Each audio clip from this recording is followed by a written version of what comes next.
Thutha wa Manathi gũkorwo magomete kwa ihinda rĩa makĩria ma ciumia igĩrĩ rĩu, matironeka makĩregeria mũrũgamo wao wa gũthiĩ na mbere na kũigamĩra thĩ, ona thengia ya thirikari cia kaunti ngũrani kũmarutĩra mĩkana ya kũmarũgamia wĩra maga gũteanĩria mĩgomo ĩno. Kiumia gĩthiru, mwandĩki mũnene wa kĩama kĩa Manathi Panyako nĩarutĩirwo thamanji ya gwĩkinyia igoti-inĩ nĩ ũndũ wa kwaga kũnina mĩgomo ĩyo, ũndũ ũrĩa ũgucĩrĩirie kĩama gĩa gũtetera aruti a wĩra bũrũri-inĩ nĩkĩo COTU kwĩyumĩria na gũtetera Panyako hamwe na Manathi. Makĩaria hĩndĩ ya mũcemanio na andĩki a mohoro mũkawa-inĩ ũmwe gũkũ Nairobi, atongoria ngũrani kuma COTU matongoretio nĩ Wafula Mũcamia, ũrĩa nĩ mwandĩki mũkaru kĩama-inĩ gĩa kũrũgamĩrĩra eji ya Kware bũrũri-inĩ, maugĩte atĩ Minister wa Labour Ukur Yatani nĩaremetwo nĩ wĩra wake na nĩwe wa gũkuithio mũrigo wa kwaga kũrĩha Manathi. 3 months down the line, was the minister in a coma that he could not come out and sort out this issue? Was he in a coma? What was he doing in those 3 months? Until the strike is on, now he comes up and says, oh, call off the strike. Was he in a coma? If he was not a coma, he should resign. He has no business being in the office. Mwena-inĩ wake, mwandĩki mũnene wa aruti a wĩra kĩũmbe bũrũri-inĩ Isaac Adabwa augĩte wĩra wa Manathi nĩ wĩkũranĩire bũrũri wothe na ũhoro wa marĩhi mao ndũbatiĩ kũingĩrĩrio ũteti. Adabwa ningĩ no atetetie gavana arĩa matararĩha Manathi kaunti-inĩ ciao na gũtiga mũingĩ wa kaunti icio ũgĩthĩnĩka na kuga matibatiĩ kwĩgwatia mbeca kuona aruna ao kaunti-inĩ imwe nĩ marĩhĩte.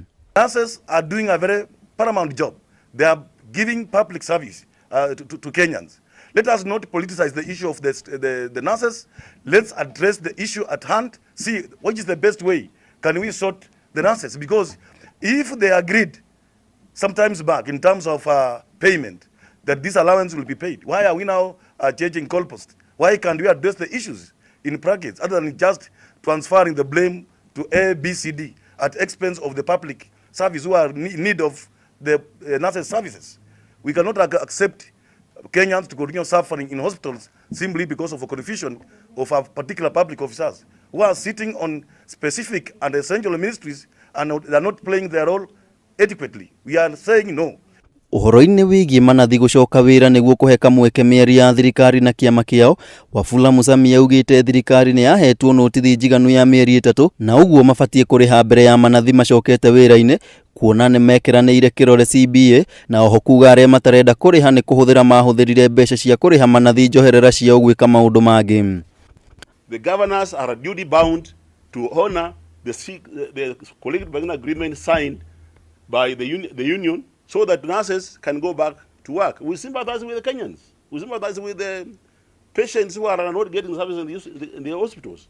But the problem is not the union. The problem is the Council of Governors, who have the money, they don't want to pay. Those who don't, who say have no money, is because they have misappropriated those funds which were meant for the nurses. Mũcamia no augĩte atĩ kĩama gĩa gũthaitĩra mĩcara na marĩhi bũrũri-inĩ SRC nĩkĩo kĩhinyĩrĩirie gavana matikarĩhe Manathi, ũndũ ũrĩa augĩte ona ti wĩra wa SRC kuga nũ ũkũrĩhwo na nũ ũtekũrĩhwo. Except that the problem is CRC, which is not prepared to let workers get their benefits as required by the law. CRC abdicated its responsibility.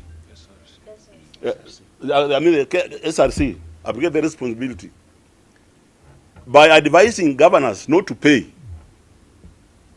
the allowances to nurses. And yet the role of the CRC is to advise, not to interfere with whatever agreement that the parties had reached. Handũ-inĩ ha Njata TV, Njĩtagwo Njekehu wa Maina.